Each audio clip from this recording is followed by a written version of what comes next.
Welcome to your obligatory war seminar. Congratulations on being the first species to attempt to declare war on the humans in more than 100 years. We're the first species to join the Council in over 100 years. Exactly. Was this really necessary? Yes, all galactic wars are necessary.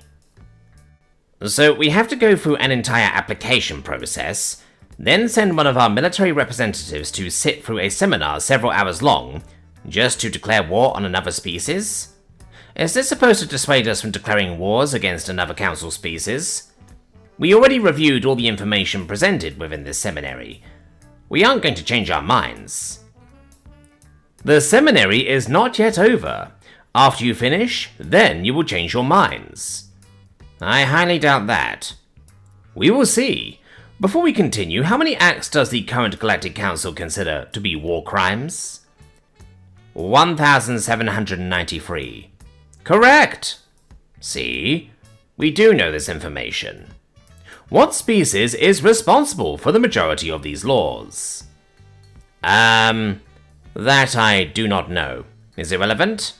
It is, and the answer is humans. They are responsible for 1,646 of the 1,793 acts that are currently considered war crimes. That's somewhat concerning. Yes, every few years they come up with a new one.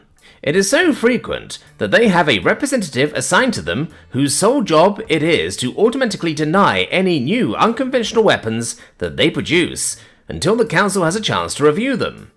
It usually doesn't work, but we try. Essentially, what I'm trying to say is that declaring war on the humans will just be giving them an excuse to invent another war crime. Then the Council will have to step in and it will be a great deal more paperwork, and your species will not be looked upon favourably. They must have exhausted all of their ideas by now. I mean, turning a star into cheddar? That's stretching at straws, isn't it? Is that even really possible? It's possible. We have witnesses. They use a chain reaction to change the molecular structure of the entire star into their cheddar substance. Then they eat it. Humans really like cheddar. Cotton candy clouds?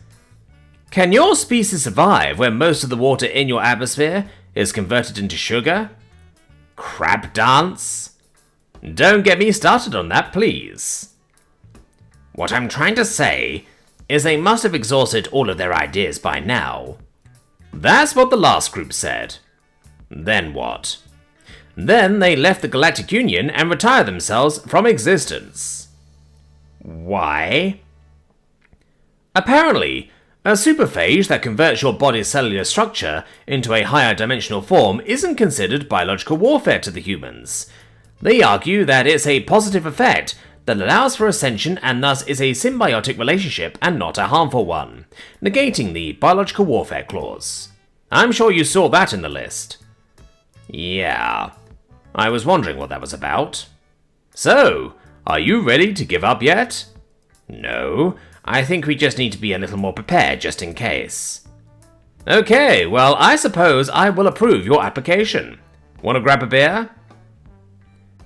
Maybe another time. I need to get the approval back to our officers along with this information so that we can begin strategic planning. The best of luck to you. That is completely unacceptable. No, it is not. This is the rule, John. Listen, that is not a war crime and you know it. It will be shortly. I am refusing this weapon. You can't refuse, it's already been shipped out. A third of our soldiers have already been trained and issued one. John, you need to recall those immediately. Listen here, Groomfimisphere. There are no laws against this, and you do not have the authority to deny this weapon on some point inspection. You need council approval. John, you know I do have the authority, and the council will approve this. There is nothing wrong with tickling your enemies to death. John, you know as well as I do that tickling someone to death qualifies as a strange and unusual torture technique, and also has the potential to inflict permanent psychological harm. Yes, but we aren't tickling them. A cannon that psychoactively forces their cognitive neurons to experience the closest sensation possible to their species to being tickled falls under the definition of being tickled. You know that. I know that. The council knows that. Well, you listen here. I don't care what you say. Until I get a definite no from the council, we are not recalling these cannons. And if some nobody declares war on us, then they will make perfect test subjects. We will give the council a reason to declare them a war crime. See, John, this is exactly what I'm talking about. The council will decide by the end of the month. By the way, summoning an eldritch horror from a higher dimension in order to drive your enemies into a state of paranoid psychosis is also forbidden. I have no idea what you're talking about. John, I've heard the rumors.